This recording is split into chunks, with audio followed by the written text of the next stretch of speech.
guys, in this video, we hope you guys can learn and gain something for your knowledge.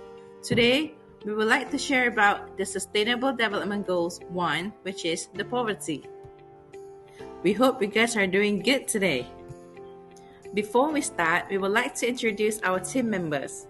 Hi, I'm Fiona. I'm Chenyi. I'm Daniel. I'm Hung. And I'm Benjamin. In this video, we will be highlighting one of the goals from the 17 Sustainable Development Goals. What is SDG? And what does it aim for? And why does it create it? As you guys can see, the SDG was created in 2015 by the United Nations to highlight the global challenges so that we can put in some action for those challenges to create more sustainable, equitable, and prosperous world by the year of 2023. So in this video, we will talk about the SDG 1, which is no poverty. So, what is poverty? Have you ever wondered what poverty looks like? Poverty refers to the state of being poor, lacking the resources to meet basic needs such as food, shelter, and clothing. It is a multifaceted concept that goes beyond just a lack of income. Now, how does it happen? I will pass to Qianyi. So how the poverty happens? The poverty has a long past that is connected to the history of society as a whole. Throughout history, poverty has been a problem that has been caused by various factors. In the early hunter-gatherer groups, poverty was often caused by bad weather, inefficient resources, and disaster. When people move from nomadic to settled farming societies, things change, but poverty remains because of the problem like uneven land distribution and the risk of crop failure. In the ancient civilization like Mesopotamia, Egypt and Rome, there were clear social class, and being poor was often linked to being in a lower class. It was common for people to be slaves, and many people were poor. During the Middle Age, Europe has a rigid system of society called feudalism. Rural people worked the land for the nobles. Many people in the lower class were poor, and hunger and disease made their situation even worse. Europeans took advantage of the colonial resources during the colonization era, which made a lot of regions poor. Mercantilist economic policies helped Canadian powers, which made the colonizer and the colonized poorer. The rise of the industrial capitalism, mechanization of production, and urbanization during the Industrial Revolution were all big change. Even though it helped the economic growth, it also created difficult working conditions, forced child labor among a few manufacturers. After World Wars I and II, people tried to fight poverty through economic development and social support programs. New countries formed through colonization attempts, but many of them have trouble getting their economics stable and reducing poverty. Globalization has brought both good and bad things. Some regions have noticed their economics grow, but others have seen poverty and inequality rise. Poverty is still caused by factors like limited access to healthcare and education, and unstable economy. So I will pass to Daniel for the factors of poverty. So now I will talking about the factors of poverty. Before we going on to the poverty of the factors, we will go on to the poverty statistic, which is I got on UNDP, which stands for United Nations Development Programme. In this statistic, we can see that there are top 10 countries which are affected by poverty world by GDP per capita. So the first country, which is South Sudan, which of the GDP was 515.75 million. If current trends continue, 575 million people will still be living in extreme poverty, and only one third of the countries will have half their national poverty levels by 2030. Despite the expansion of social protection during the COVID-19 crisis, over 4 billion of people remain entirely unprotected. Many of the world's vulnerable population groups, including the young and elderly, remain uncovered by statutory social. The share of government spending on essential services such as education, health, and social protection is significantly higher in advanced economies than in emerging and developing economies. A surge in action and investment to enhance economic opportunities, improve education, and extend social protection to all, particularly the most excluded, is crucial to delivering on the central commitment to end poverty and leave no one behind. The global poverty headcount ratio at 2.115 is revised slightly up to 0.1% points to 8.5%, resulting in a reversion in the number of poor people from 648 to 659 million. Next, we will look at the factors of poverty. So, factors of poverty has been divided by three parts, which is the government, citizen, and climate change. For the government economic policies such as taxation, trade regulation, and monetary policies can have a significant impact on poverty. If these policies are not well designed or favor certain groups over others, they may contribute to income inequality and poverty. Next is scandal and corruption within the government. It can divert resources away from essential service and programs meant to alleviate poverty. Funds intended for the poverty reduction programs may be misused or embezzled. The challenges faced by impoverished communities: lack of social services, insufficient investment in social services, such as education, healthcare, and infrastructure, can be perpetual poverty. Next is for the citizen. Without access of quality of education and healthcare, individuals may struggle to break from cycle of poverty. Ineffective social welfare programs.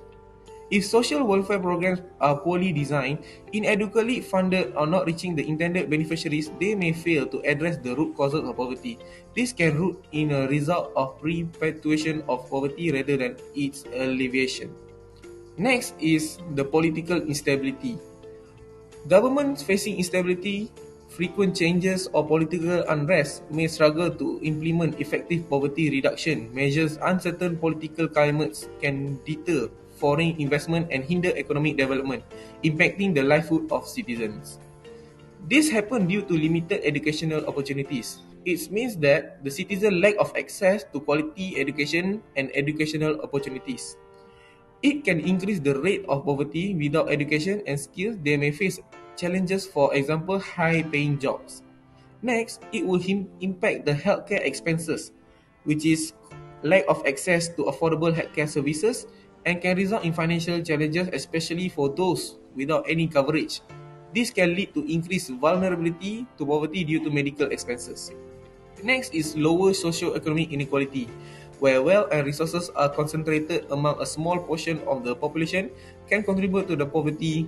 Limited access to economic opportunities, resource, and social services may disproportionately affecting certain groups within society. Next is climate change.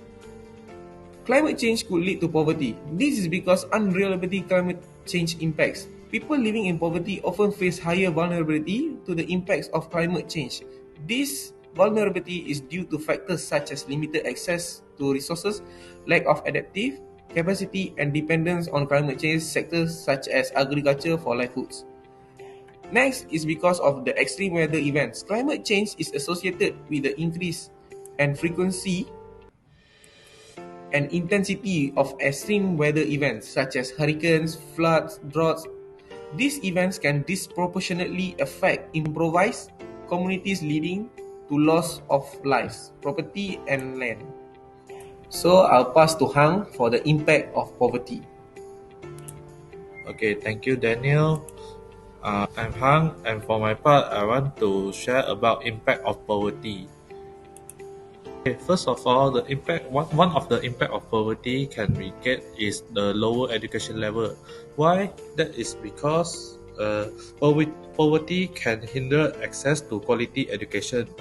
Children from impoverished background may lack resources such as textbooks or school supplies and conducive learning environment. Besides, they maybe cannot afford for the tuition studying fee or tuition fee also, and additionally, they may be forced to drop out of school early to contribute their family income.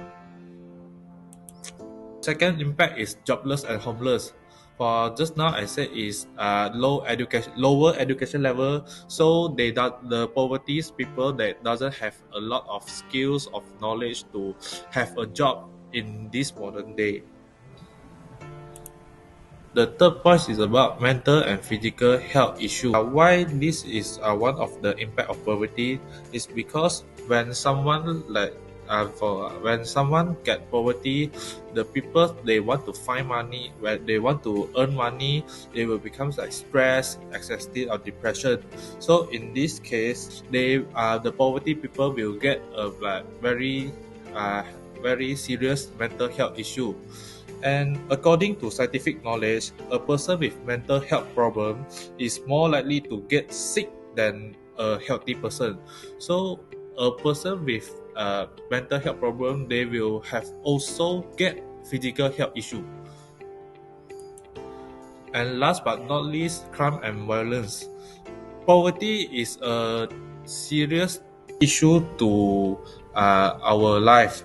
While poverty itself is not a direct cause of crime, there is a correlation between high poverty rates and increased crime level. Why poverty people wants to crime and violence? Because one of the reasons is they want to maintain their economic survival, and they unable to find a legal employment, and also they will jealous by psychological imbalance. Now I will pass to Benjamin. Okay, thank you, Hang. Greetings, fellow youth. Today we will be exploring how we, as young people, can actively contribute towards overcoming the challenges of poverty. It all starts with three powerful actions. First of all, education yourself. Educate yourself. The second one is raising awareness. And last but not least, getting involved in our local communities, and let's dive into it. So the first step is towards making a difference, is to educate ourselves about the root causes and complexities of poverty. Understanding the issue at hand equals us with the knowledge needed to drive effectively change. Whether it's through books, documentaries, or online resources, let's commit to becoming informed advocates for a poverty-free world. With knowledge at our disposal, our next task is to raise awareness. Social media, community events, and school initiatives provides platform where we can share information, stories, and resources related to poverty. By spreading the word, we not only inform others but also inspire collective action. Beyond awareness, let's roll up our sleeves and actively engage with our local communities. Volunteering our time and skills is a direct way to make a positive impact. Whether it's by joining a local charity, participating in community projects, or starting our initiatives, our hands-on involvement can create lasting change. So now I'm going to discuss on non-government organization that plays a pivotal, crucial role in advancing the Sustainable Development Goals, which is called SDGs. In this discussion, we will shine a light on three influential organizations, which is Oxfam International, CARE International, and WFP International. We will be exploring how these NGOs are making a significant impact on global scale. Our first focus is on Oxfam International. Founded in 1942, Oxfam is dedicated to tackling the root causes of poverty and inequality, with a presence in more than 90 countries. Oxfam works on a wide range of issues, including economic inequality, social justice, and humanitarian crisis. They advocate for policies changes, provide on-the-ground assistance, and empowering communities to create lasting change. Moving on to CARE International, an organization committed to fighting global poverty and providing humanitarian aid. CARE has been a focus for change since 1945, focusing on empowering women and girls, promoting health and education, and responding to emergencies worldwide. Their approach centers on sustainable solutions and community-led development, aligning closely with several SDGs, including gender inequality and other goods. Okay, last but not least, let's explore the World Food Programs, which is called WFP International. As the food assistance branch of the United Nations, WFP plays a crucial role in addressing hunger and malnutrition. With operation in over 80 countries, WFP not only responds to emergencies but also implements long-term development projects, contributing directly to SDG 2, which is Zero Hunger. Okay, so now I'm going to pass the conclusion part to Mr. Daniel. Thank you, Benjamin. Now it's my part to end up all this video with my own conclusions. Poverty is a complex and pervasive social issue that has far-reaching implications for individuals, communities, and societies as a whole. Drawing a conclusion about poverty requires an understanding of its multi-phase nature and the various factors that can contribute to its existence. Why do we need to overcome poverty? It is due to the SDG goals, which is the zero poverty that has been implemented to all over the nations and country, and no countries were left behind. In conclusion, addressing poverty requires a holistic and integrated approach that considers its various dimensions and root causes. Sustainable solutions involve a combination of local and global efforts, policies, interventions, and commitment to social justice and equality. By working together on multiple fronts, societies can strive towards creating a world where everyone has the opportunity to live dignified and fulfilling life. And thank you for listening for our group. If you have any question, feel free to ask. Thank you.